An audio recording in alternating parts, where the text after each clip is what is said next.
The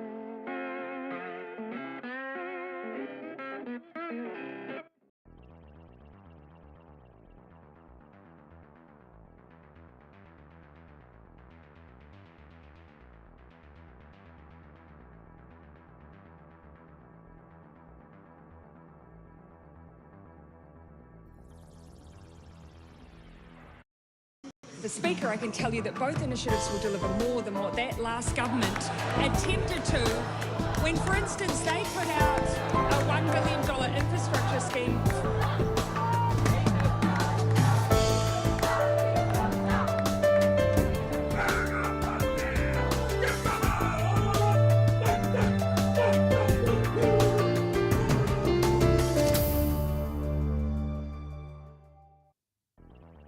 Yeah, tēnā koutou, I'm Selwyn Manning and welcome to A View from Afar. And today, political scientist Paul Buchanan and I will deep dive into the consequences of the United States midterm elections. In particular, Paul and I will examine how an historically strong performance by the Democrats bolsters the reputation and the abilities of US President Joe Biden on the world stage and domestically.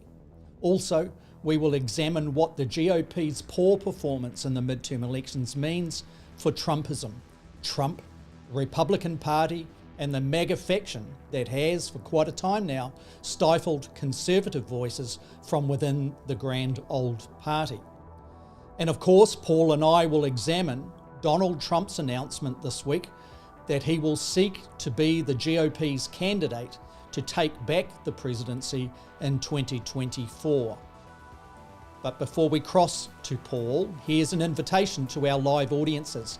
Feel free to interact with us, and while we are live, you can do so via YouTube, which is our preference, or you can via Facebook as well. But remember, Facebook is having some major changes and it can be less reliable in that way, whereas YouTube is a direct line to us. But remember, if you do make your comments or lodge questions, your interaction may be included in this broadcast. Okay, so let's cross to Paul Buchanan and deep dive into these amazingly big issues. Kia ora koutou, Paul. Good to see you here. Tēnā koutou, Selwyn. How are you doing? Yeah, not too bad.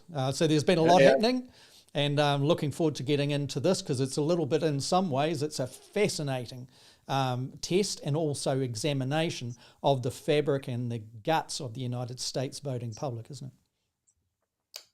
Yeah, I got to tell you, I'm looking a little grayer than usual because the pox swept through my household like that mythical red tide that was supposed to happen in the States.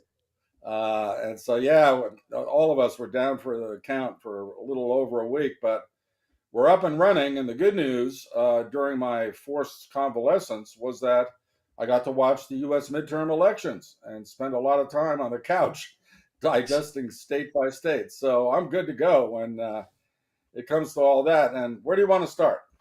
Well, I thought I'd just lift some of the detail off your shoulders so that you can get into the real, the Sure. depth of it. So I'll just bring that up on screen here. Now, the Democrats arrested this poll predicted red wave that you're talking about, particularly in the Senate, but also in the House as well. You know, there was a lot of belief that the GOP was going to storm through the House in big numbers. But anyway, let's just look at it. The Democrats, John Fetterman, for example, he took Pennsylvania, and that was perhaps the first indication that things were starting to firm up. And we'd spoken specifically in our last episode about John Fetterman's position. There was Mark Kelly, for example. He took Arizona, didn't he, Paul? And that was an area where you dug in and said it would be really interesting to see what happens there. But the Democrats really secured the majority in the Senate, or the indications that that was going to be the case, with the confirmation that Catherine Cortez Masto was going to take Nevada. Now, remember too that Georgia is so close that it's gone to a runoff, Paul, hasn't it? And that will be confirmed, no doubt, in early December, as I understand it. The other thing that has come through in the immediate wake is it looks like these results, the Grand Old Party, a test of where it was with its dominance of its MAGA candidates, for example. The candidate quality was in question and the public responded against that in many ways. For example, 30 of Trump's endorsed MAGA candidates, they lost big time in areas where they would normally, a GOP candidate would usually be able to pressure, irrespective of the outcome in the House of Representatives. Trump's people, Trump's candidates, they failed. If Republicans at this juncture take the House, it seems it will be a slim majority. And Paul, I know that you've spoken in part predicting that what would happen there and what those consequences would be. Now, Paul, that's pretty much the backstory. That's a recap of where we are right at this time. Over to you to take us through on a bit of a journey on what are the consequences of all this for the US domestic politics and population, and also for the globe. All righty. Well, let's start off with the fact that the polls were proven wrong. And we mentioned this a couple of weeks ago, but let me reiterate. The Republican National Committee commissioned biased polls by Republican-leaning polling firms. And the strategy that they employed was that the firms would come up with essentially bogus numbers, showing that Republicans were favored very heavily in all sorts of electorates, red and particularly in purple states. And the genius of it was that rather than announce the polls, the RNC announced the polls were given, those results were given to local media, local in Scranton, Pennsylvania, places like that. And the idea was to create a narrative that there was this tsunami of red votes coming. And that would drive down Democratic participation in the election, because what would be the point? If the Republicans are going to pick up 60 seats, I mean, that's what was predicted at one point. If they're going to pick up 5 Senate seats, why would the Democrats even come out to vote? Well, it turns out the only people who believed those polls were the Republican-aligned media and the Republican congressional caucuses. The average voter basically, looks around and goes, I don't see it. I don't see it. And Trump is now a full-on liability for the broader Republican Party. So who shows up on election day? And these two categories of voters made the difference. Women, particularly women under 30, single women under 30 to be precise. They came out in droves, and their issue was abortion, period. Youth, people under the age of 25, came out in record numbers, and they voted heavily Democratic, again, because towards the end of the campaign, particularly President Biden, but others began to frame the counter narrative to the red tide as, look, this is a vote for democracy. This is, forget about the partisanship. We're actually now defending democracy against election deniers. Those MAGA candidates, again, a lot of that crowd were election deniers, the constant insults and revisiting and rehashing of history by Trump himself. And, I think it worked. Everybody talks about Biden being a little slow and whatnot. I think, he likes to play slow. But he's a pretty shrewd guy when it comes to elections. And so what emerges is an electorate that, yes, they thought about inflation, but it turns out they're smarter than the Fox News pundits would believe, because they realized that inflation was a global problem. It wasn't just Joe Biden's fault. They didn't bite on the right-wing narrative about crime, the southern border, all those touch points basically did not factor in the top five of voters' concerns. What voters' concerns were what Biden's infrastructure policies have addressed. Bread and butter issues, infrastructure development, and employment. And right now, the United States is at a 50-year low in unemployment. It's like 3.1%. I mean, that's very close to structural unemployment. So what happens is the Democrats, they don't run the table. I mean, I think that, they're going to lose the House. And, maybe by just one or two votes, and that's going to stymie at least part of the president's legislative agenda. But they didn't get swamped. The tide did not materialize. And as you pointed out in the intro, they flipped a couple of red seats. And that's very important. And there's a touchstone electorate in Eastern Washington that is worth mentioning. This Eastern Washington is as red as you can get. This is the area around Spokane, Washington, very close to the Idaho border. Always votes Republican. It's rural, it's redneck, you name it. And they voted in a young Latina Democrat. And the reason is that she ran on abortion. She ran on student debt forgiveness. I mean, those sort of working class issues. And she beat the incumbent. To take that seat away was amazing. And that was replicated around the country. So I think that the Democratic strategy was, if they didn't know it before, just let the Republicans beat themselves. They're talking up a big game. They're talking about issues that people think about but are not the foremost concern. And then they talk down. And the elephant in the room the elephant in the room for the voter, it seems, this was a test of the GOP itself, of Trumpism, all of the things that represents, that seem to push away the legitimate concerns that the voting public may have had on the economy, on how different things are impacting on it. But those concerns relating to the quality of candidates, what they represented, truth, these democratic kind of principles, all of those things came to the fore.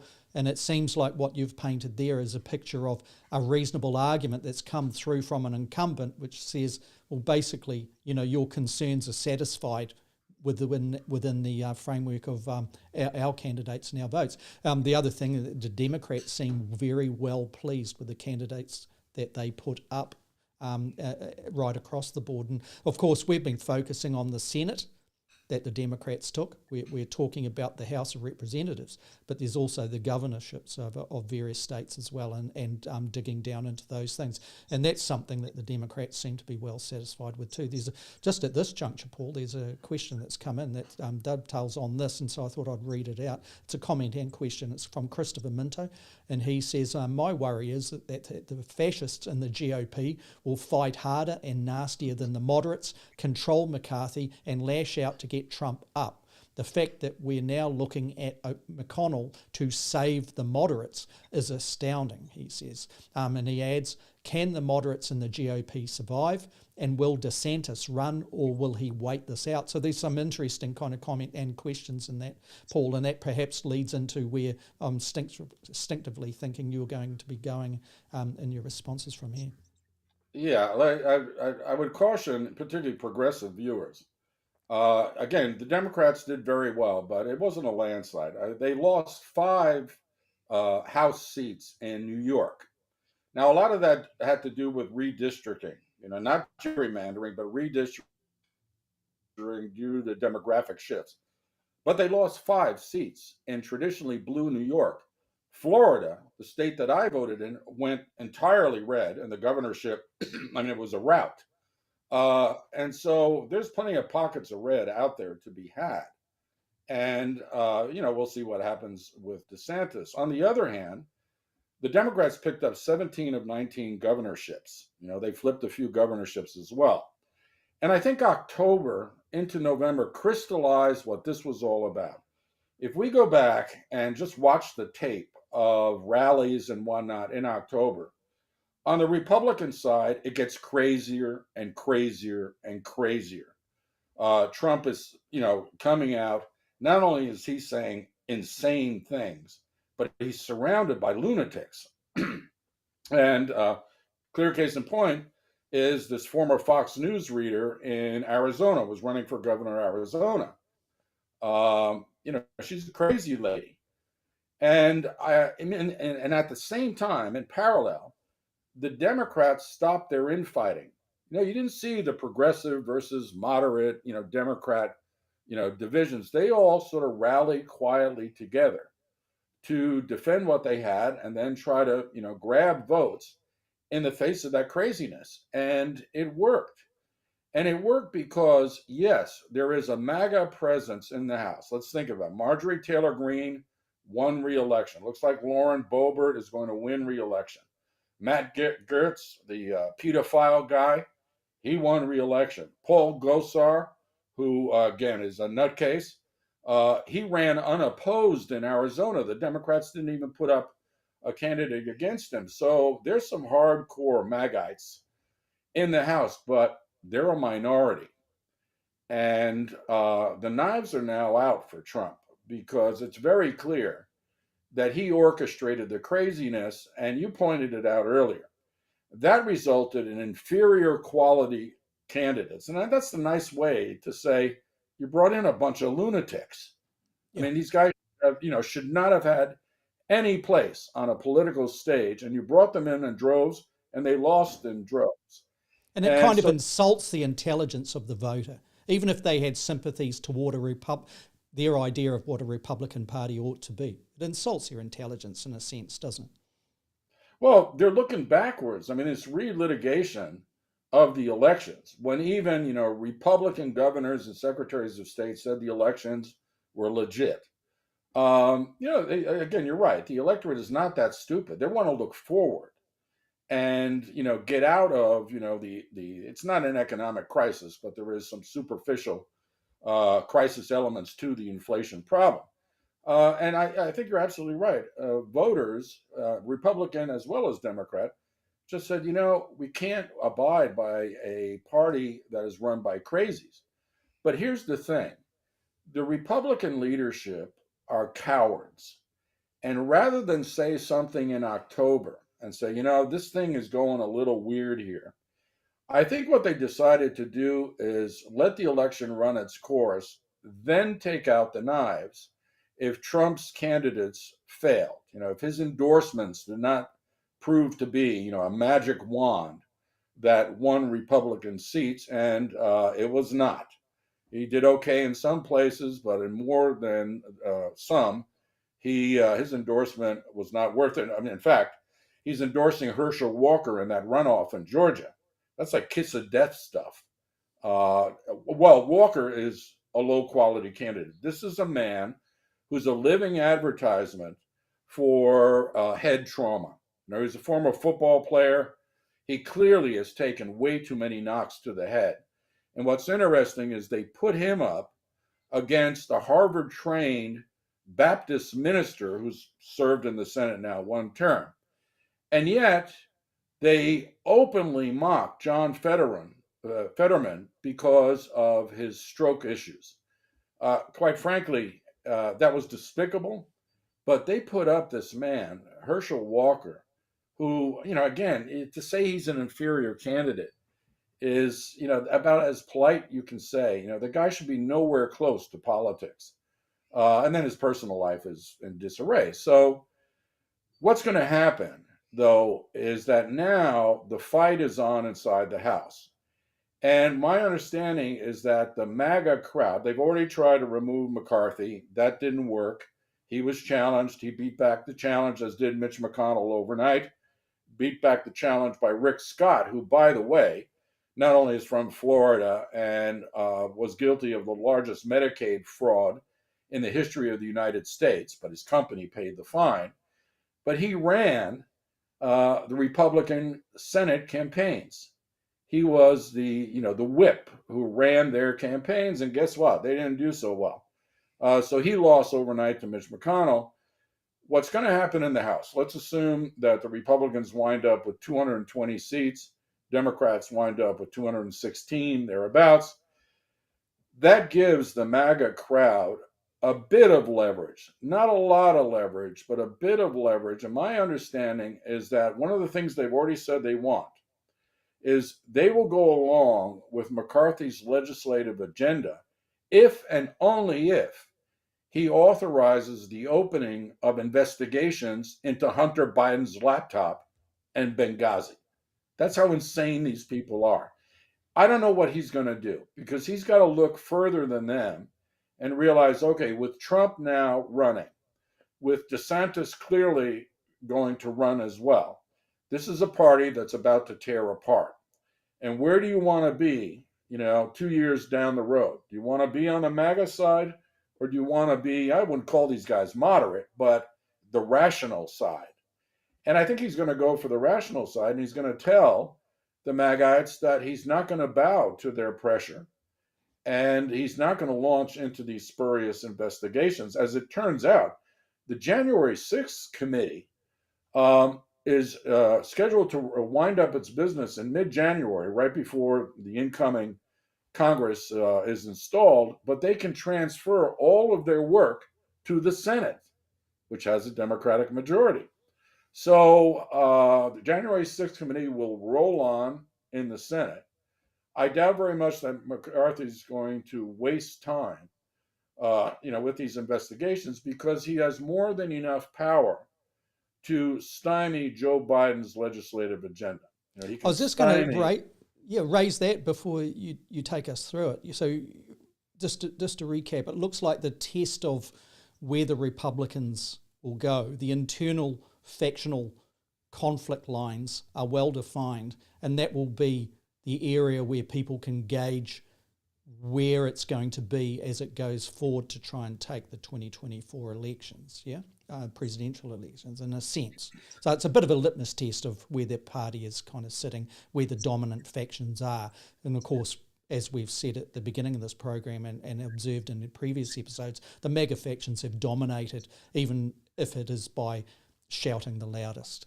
And that looks like it possibly has all the ingredients to change, and that will be interesting. The other thing is just coming through from this is a test of something that Biden said once the Senate results were firming up, and he made mention of the House, and like you, he was obviously conditioning the public to understand that the Democrats would not hold majority, but that the Republicans would only hold a slim majority by calculation there. So he made a reference to, I can work with them. I can work across the aisle on issues that we need to. And it was a calm kind of sensible positioning. And I wondered at that time whether or not he was trying to seduce those moderate conservatives to cross the aisle when they felt that their party was not representing their own interests. Is that naive, or is that something that Biden would be looking to try and actually achieve? Well, as I've told you before, we've discussed this. Biden is accused of being a doddering fool and whatnot because of his stutter and his, old age, gaffes. But that guy is sharp. And here's this is coming to a head very quickly. Trump announces yesterday that he's going to run for president. This is way too early. Normally it'd be a year from now where he would do this, or at 18, a year. And instead he announces now. Why? Because he wants all topics of conversation to revolve around him, even though members of his own family said he shouldn't run again, that his brand is getting tarnished in a major way. He decides to go ahead against all good advice. He now becomes the centerpiece and a litmus test for the Republicans, except he's damaged. So Biden comes in and says, I can work with reasonable people. And that gives McCarthy the incentive to try to find compromises. You see, they look bad. They voted against the infrastructure bill. They voted against student debt relief. They voted against everything, just out of spite. Now they have to show that they can actually be legislatures. We have to remember a congressperson or a parliamentarian has two roles. One is to be the representative of their electorates, and the second is to be a legislator, get things done. And the Republicans may be representatives of some of their electorates, but they're not getting things done. And McCarthy needs to understand, I think he does, that Biden's offering him a way to kill off the MAGA types once and for all. And but it's all going to come very soon because Trump has now gotten out in front of any would-be contenders. And he's going to dominate now, at least on the right-hand side of the ledger. He's going to dominate conversations. I mean, there's no getting them out. And go ahead. I just wonder on that point whether or not Trump seizes this moment too, because it's insurance in a sense. It's his only avenue to perhaps litigate the legal problems that he has. In a sense that he can point the bone at those that are legitimately coming at him on issues of alleged breaches of law, and package those as a witch hunt. He can try to seduce this thing where the judicial powers go easier on a person that perhaps is positioning to become a legitimate presidential candidate, or in the very first situation, seeking the nomination. So I wonder whether or not that's a part of it. I wonder whether or not there is also this issue relating to trying to get ahead of DeSantis, to like what you're leading to there and alluding to get ahead of the narrative, to define what the Republican narrative is before the primaries even exist. So those kind of things I think are fascinating to look at, and would be interested to hear what you say. And also David Mooring has put in a question here as well, and he's come to us late, and you've already answered this in part, Paul, but I'll put it through anyway. David Mooring says, if Trump doesn't win the Republican Party backing, will he run as an independent? If so, will the split effectively cripple the Republican Party for decades? And you made mention of the dangers within the party from the point of view of the party's establishment. What do you make of that particular scenario there, Paul? Well, I'll start by addressing Trump's legal woes. Being a presidential candidate does not grant him any immunity from prosecution. No. And I have a very strong feeling that he is going to be prosecuted. And then he's going to have to spend a lot of time fending off the feds. He can paint it whichever way they want, but that's a moment where McCarthy can strike. He can come out and say, no, I don't think it's a witch hunt. Simple as that. Have the Republican majority leader say, no, he's got to answer some questions. And that'll effectively kill him off. On the other hand, he's, by coming out early, he's given warning to people that he's going to play very dirty. I read somewhere that his intent is to win or to burn down the Republican Party. Remember, he was never a Republican in his days as a private businessman. He just converted to Republicanism in 2010. And so the idea is, I'm going to burn the house down if you guys don't support me. And even his daughter-in-law went on Fox News and threatened DeSantis, said, we're used to playing very, very rough. And the governor better understand that. Trump has said that he's got dirt on DeSantis. So from my perspective, since I don't like either one of those guys, I say go for it. Absolutely go for it. Trump is such a narcissist that David has a good point. He may decide, if he loses this time, that he'll run as an independent just to be a gadfly and fracture the Republican Party, because that's the sort of vindictive person he is. So I personally, if I was sitting in the shoes of the Republican leadership in Congress, I would try to get rid of him earlier rather than later. Don't wait around to primary season. Give a wink and a nod to the Justice Department that you're on board with prosecuting him for all sorts of things. I mean, the guy has like 12 criminal indictments, coming his way. And if that's the case, they will have solved a major problem. Running as an independent without the institutional support of the Republican Party is a loser's proposition. Independents don't fare well in American elections, even when they're self-funded, like Ross Perot many years ago. Trump doesn't have that kind of money, right? His money is built on illusion.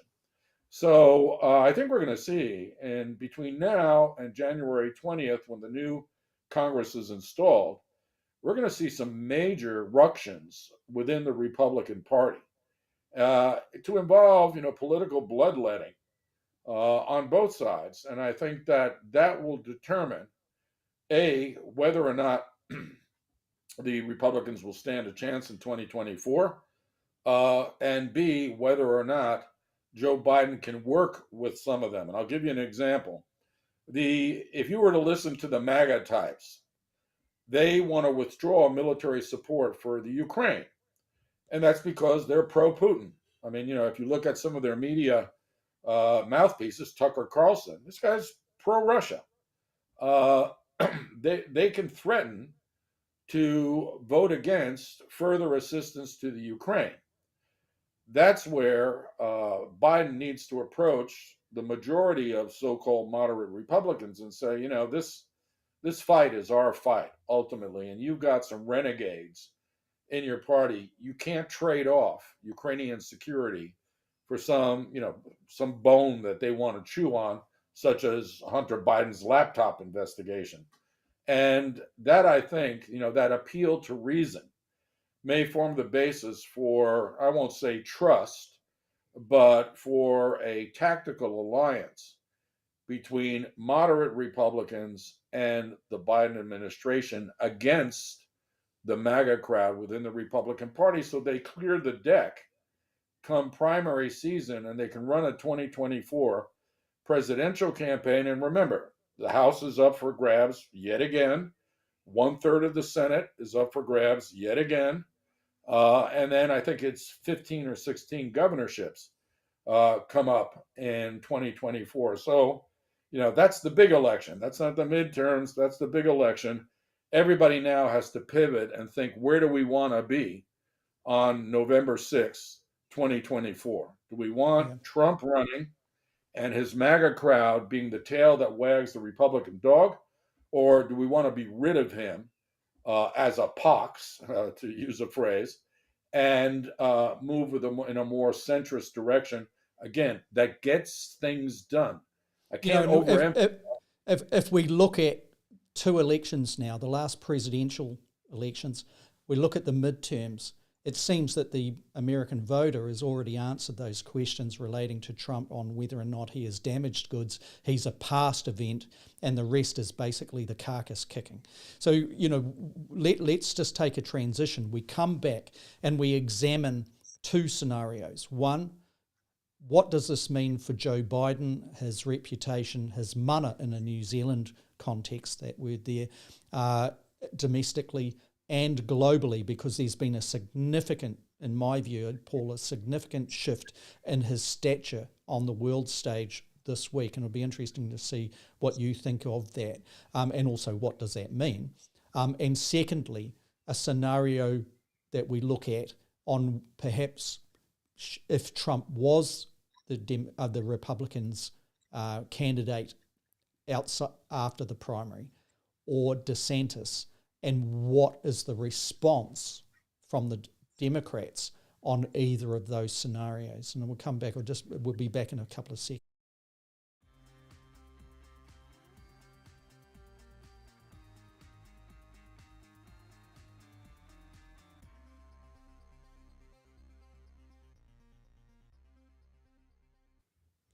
Yeah, and welcome back. And Paul, just to recap again, what we were just talking about there is looking at the midterm elections and what that means for the reputation, the mana, the stature of Joe Biden as a president, both domestically and globally, and then look at perhaps the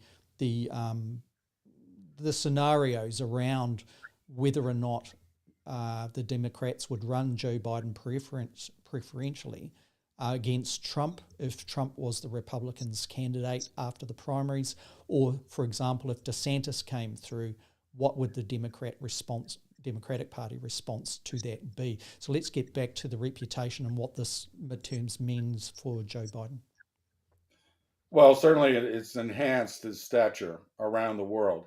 Had he been reduced to a lame duck president and had suffered the effects of that mythical red tide, no one would listen to him. He wouldn't have the clout. It would have been better for him if the Democrats gained control of the House, but this is satisfactory. And he can walk now as the leader of a United States that's on the mend, the United States that's rebounding from the Trump years. See, that's how he's going to play it. And, when I see him on the world stage, I think, that phrase, a pair of safe hands is very trite. But when you think of Trump and you look at Biden, the way they carry themselves, you say, this guy's a reasonable guy. I mean, he's not a lunatic, and he treats people with respect. He's made his points, he makes his points where there's differences, but instead of insulting, let's say, President Xi of China, he goes, he meets the man, they sit down for 3 hours, and they hash out things. And interestingly, he does quiet things. There are military exercises right now going on between the U.S. and Japan in the East China Sea. And in the statements in previous years when these exercises occurred, the U.S. was always quick to mention China as the adversary that they were preparing to fight. This year, when the exercises started, while Biden was meeting President Xi, they made no mention of China. They just talked about interoperability and common purpose and what have you. It's those subtleties that you didn't see in the Trump administration because, quite frankly, it was run by a bunch of amateurs and incompetents. And so I think people are now starting to realize, old Joe, he may look doddering, but the wheels are ticking there, and he's most of all a reasonable fellow. Okay, he's not prone to tantrums. He doesn't get up and start, tweeting insults at people and whatnot. And after the turmoil of the Trump years, this is a good thing. So I think, on the world stage, both friend and foe realize that this is a guy who not only means business, but knows how to do business. Now, there was that situation, for example, just to illustrate that, most recently, yesterday, New Zealand time, for example, and there's this issue of a missile having killed 2 people in Poland. While the rest of the world was assessing the information that the missile had been manufactured in Russia, Joe Biden basically said, well, hang on a minute. Let's look at this. The trajectory doesn't make sense. It didn't come from Russia.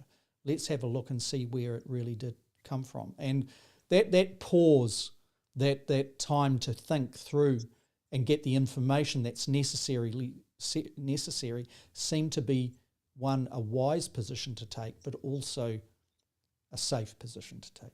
Yeah, because if it was a knee-jerk reaction and on a bunch of assumptions, and it was believed an attack on a NATO territory, well, Paul, you and I, and no doubt most of the audience, know the consequences of that. Let me pause here because I've been addressing this issue of the missile strike in Poland for the last 24 hours. Everything you've said is absolutely correct, but this is why it was so important for Biden to be measured. Within hours of the strike, people like me who do open source intelligence, whatnot, had available to us photographs from Bellingcat and the Ukrainian war tracker organization, photos of the debris field and the bits and pieces of the missile in Poland. And it turns out, right away, experts identified the missile as a Soviet-era S-300 anti-aircraft, anti-missile missile. What that means is you add that together, where the missile came down outside a grain storage facility in eastern Poland had no strategic value for the Russians whatsoever. So even before you saw the trajectory line, you knew that this was more than likely an accident. Now, it could have been part of the barrage of missiles the Russians were firing at the Ukraine, well into Western Ukraine. I mean, they were reaching deep into the Ukraine. But an S-300 is not a ground attack missile. It's designed, in fact, when the Malaysian airliner that was downed in 2014 was downed by an S-300. It was that missile was shot by pro-Russian separatists in the Donbass region. So the Ukrainians have about 250 of these things, and this one clearly misfired. And but within hours, again, open source intel types were like, "Oh, this is one of these old Soviet era things." And that's what happens when you use 40-year-old equipment. Some of them don't operate the way they're supposed to. Unfortunately, NATO leaders, particularly its Secretary General, went hysterical in the beginning and started talking about invoking Article 5, which is the collective defense thing. I mean, and the media took it and ran to the point that we even had the opposition defense spokesman here in New Zealand, Jerry Brownlee, come up. Jerry Brownlee, who I have no regard for, comes up and goes, we're going to have to invoke Article 5 if, it turns out this was deliberate. Well, maybe you want to bite your tongue until the facts are established. And whereas Brownlee here in little old New Zealand had to get in with, some hawkish comment, the President of the United States, the guy who actually has the ability to do something, fully knowing the escalatory risk of pointing the finger straight at Russia, waited. And then his analyst came back and said, you know what? It was a misfire. It's Ukrainian. Now the important thing is to do this. Get President Zelensky to admit, which he hasn't done so far, to admit and take responsibility. It was a tragic accident in the fog of war. Because if he does not, then the Russians can say this was a false flag. It was designed to escalate. They're going to spin it in their favor, and you don't want them to do that. You don't want Putin to be given wriggle room on this issue. You guys fired over 300 missiles at us. We knocked down 70 of them, which is an incredible record. But one of our older systems misfired, went sideways into Poland, and killed some innocent people. We will pay the reparations to the family. We apologize, but ultimately it's the Russians' fault because they invaded us. That may be true, but the guy who pulled the trigger on the S-300 is the person responsible for the deaths in Poland, and they just got to admit it. That's where Biden undoubtedly is doing quiet diplomacy with Zelensky and going, you know what? You got to do this, but we're going to give you better anti-aircraft missile systems than the old S-300s. There's the problem and there's the solution. If we also look on the world stage, of course, this week we had the huge issue of bilateral leader-to-leader summit meeting between President Xi of China, the People's Republic of China, and Joe Biden. It seemed like what you identified there, was just retrenching back to where you were on this, Paul, is that they were seeking common ground in a 3-hour meeting. They came out of that, committed, it appears, and reported in Western media as well as the Chinese media, as I understand it, that basically both leaders did not wish to embark on Cold War 2.0. So standing back, taking a sensible breath through the nostrils, getting clear heads, finding some sort of regard for each other and actually talking that up, but giving each other the abilities to raise independently outside of those that meeting their concerns that still come, but within the umbrella of a more safe exchange and narrative. Paul, that's my assessment. Do you just want to take us through what you think and where do you think Biden's reputation will track? What are these pitfalls to it and what are the strengths on the global stage? Well, I mean, it was very clear after the Trump years, which again were all bombast and threats, that Biden needed to establish channels of communication with the Chinese because they were virtually cut off at almost every level, including climate change discussions. And so that's what this was about. They go in, he says to President Xi, we're going to agree to disagree on a number of things, Taiwan, the Uyghurs, and whatnot. But that cannot prevent us from finding common ground on things that we can agree on. And so let's work on that. And it reminds me of a discussion you and I had quite a while ago about a Maori approach to negotiations. rather than focus on differences from the start and have, be at loggerheads. And the Maori approach that our foreign ministry wants to use is let's find grounds of commonality and then work out from there. This is a version of that. Biden is saying, look at, we're both great powers.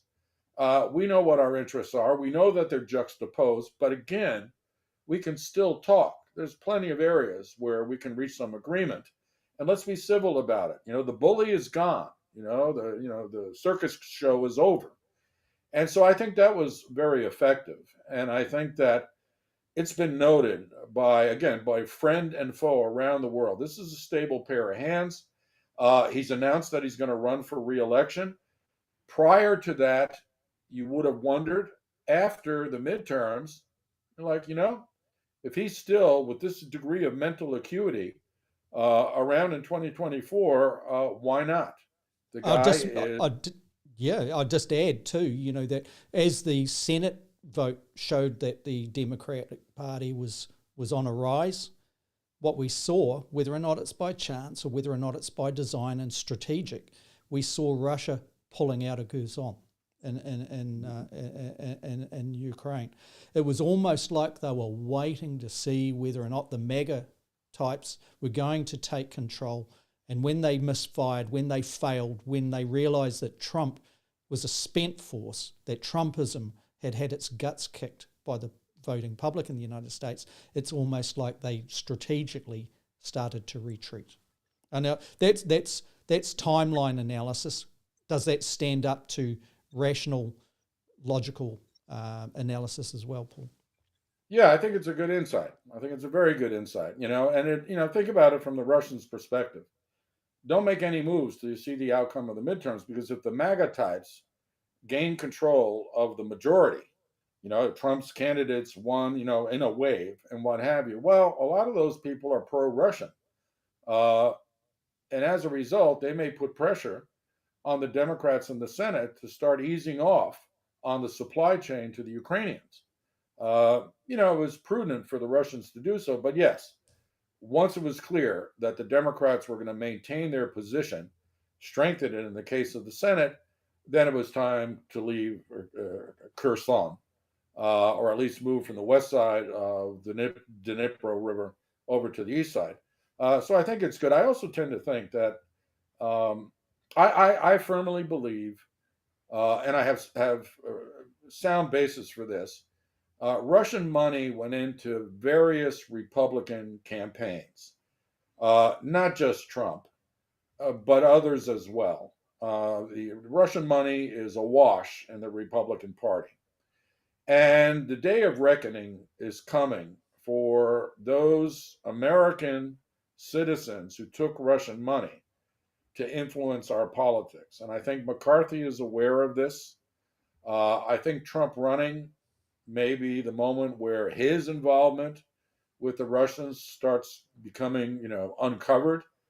And again, that's just going to add to the bloodletting.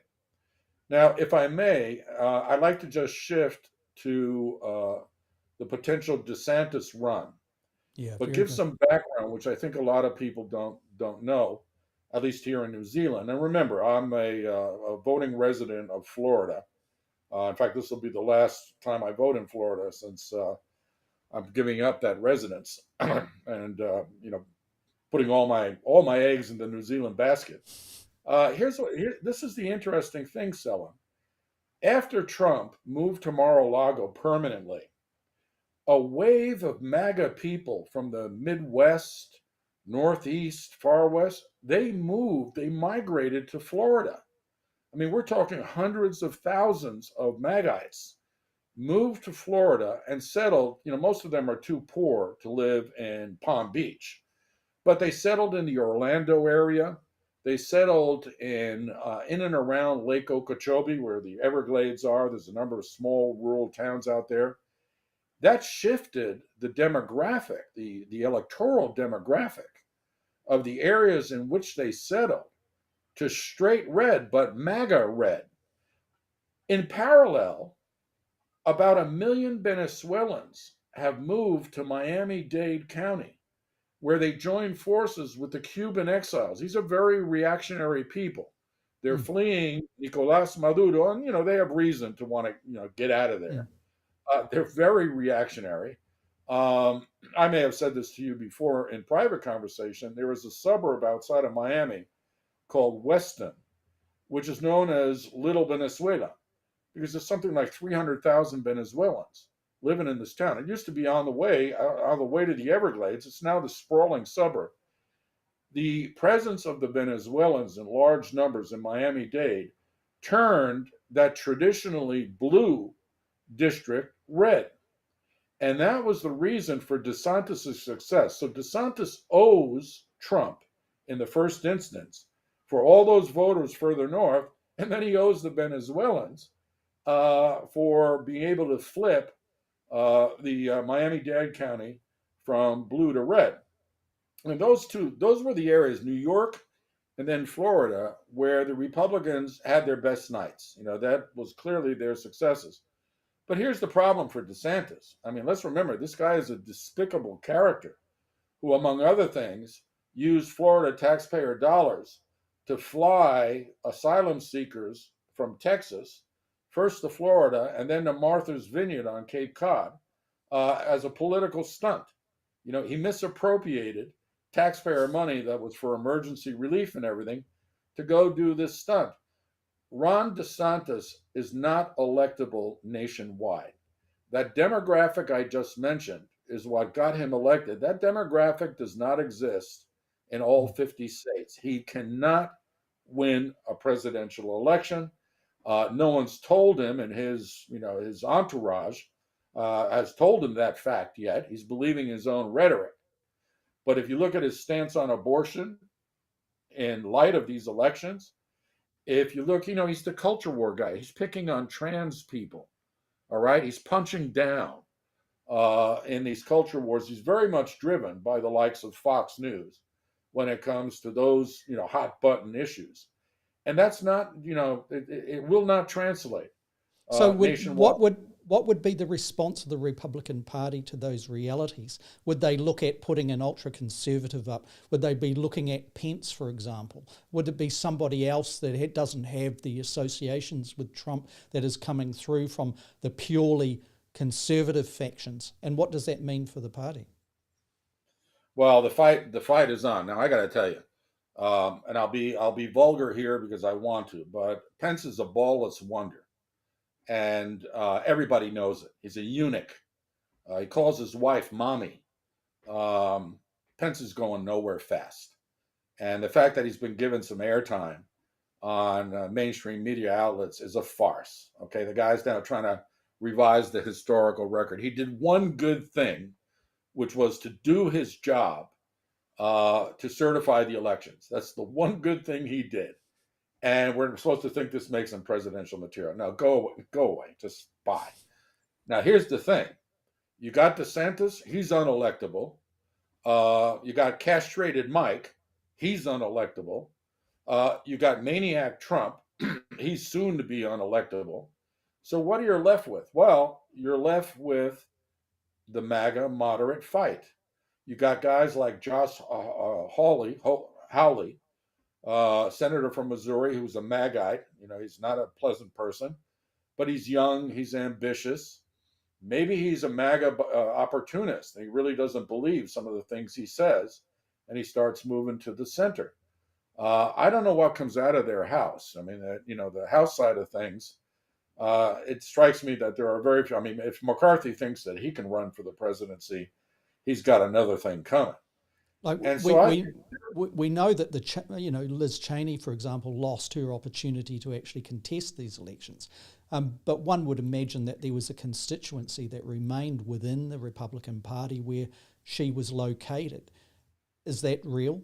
And is there a potential candidate that can come out of left field like that actually solidifies the party's positions on those Republican conservative platforms and is able to dominate and satisfy in the primaries and take it forward? And also, how does the Democrat Party respond under those various different scenarios?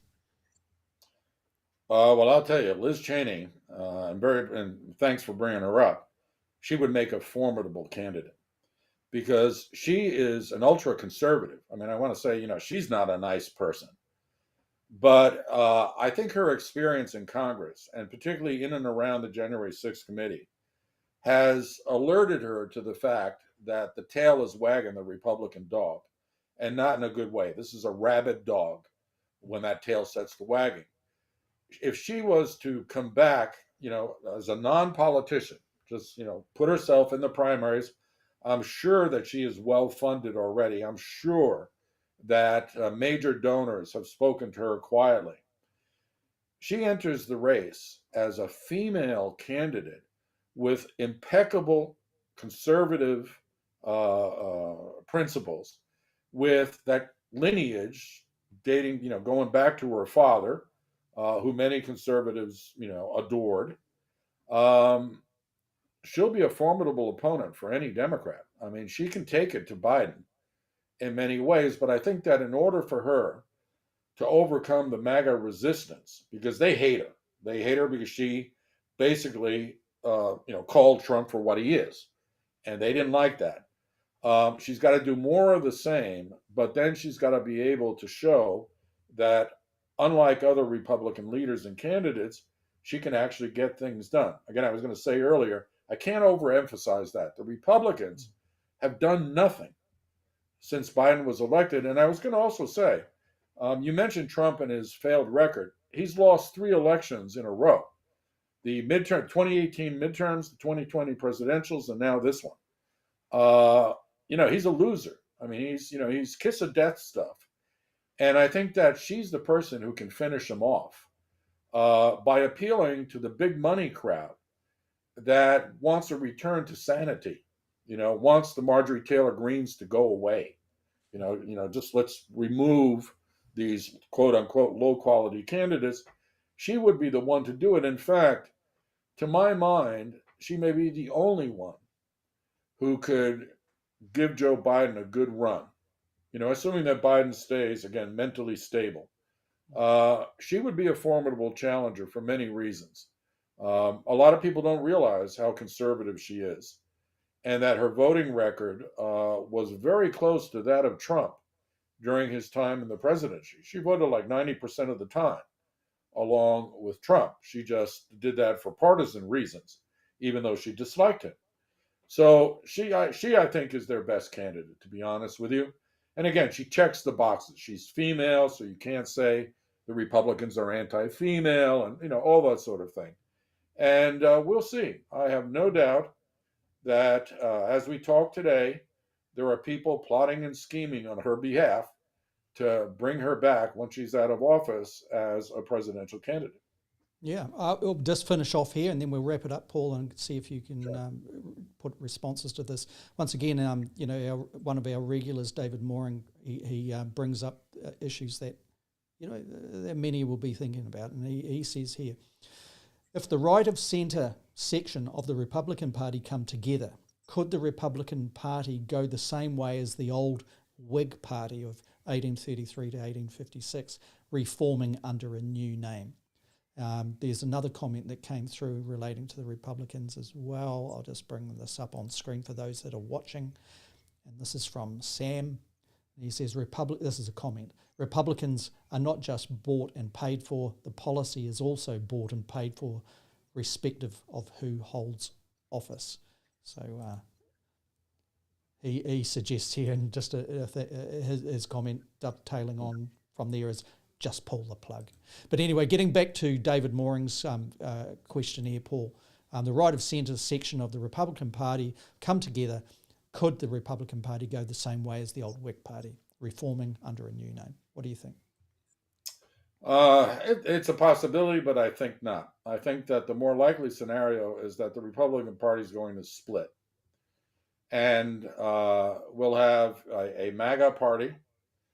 And then we'll have it'll never go back to being the party of Nelson Rockefeller. That was the party that my parents voted for, which was, free market capitalism, individual rights, don't be sticking your nose in other people's bedrooms, that sort of thing.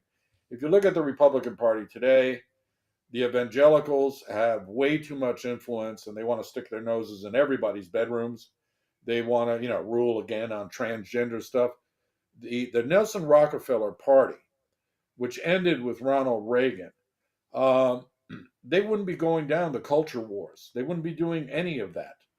And I have a feeling that there's enough people in the Republican Party who remember those days and go, look, we got to stick to our knitting, which is, again, free markets, individual rights, a robust defense, but not chasing down every enemy in far off places. Think about the level of threat, whether they're existential or not, and then make military determinations instead of putting out fires everywhere.